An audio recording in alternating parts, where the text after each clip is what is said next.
Last night, the tribute in lights shining upward during a test hours before the official tribute to the victims of the World Trade Center attacks 22 years ago today. Robert Gray worked for NORAD that day, monitoring U.S. airspace. He visited the World Trade Center site last night. As we walked into this area, it made me start to weep. 2,753 people died in Lower Manhattan that day, and just this weekend, the remains of 2 more were identified by the medical examiner. 40% of those lost are still unidentified. We saw this plane flying at a very low altitude, extremely fast, but was so low I could read on the fuselage the word American. Joe Pfeiffer was the first fire chief on the scene. His job sending firefighters in to save lives, including his own brother, Kevin. I ordered him, as I ordered many of my other fire officers, to take their unit and go upstairs to evacuate the building. Kevin died in the collapse of the towers, but many others were saved by the men and women who rushed into those buildings, knowing they might not come out alive.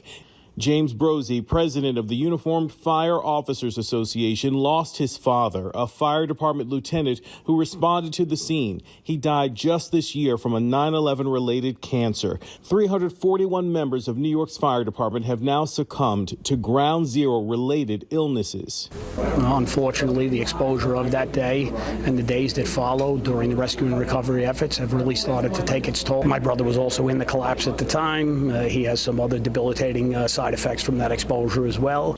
For Robert Gray, reflecting at the site last night, the lesson 22 years later is this: We need to be ready for anything.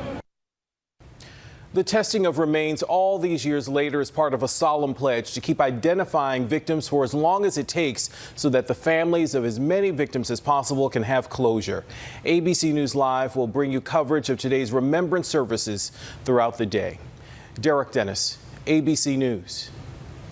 And you are invited this morning to honor and remember those heroes who paid the ultimate sacrifice. The Bakersfield Fire Department is hosting their Always Remember 9/11 Memorial Flag Ceremony. It starts at 8:46 at Fire Station 15 on Buena Vista Road in the Southwest.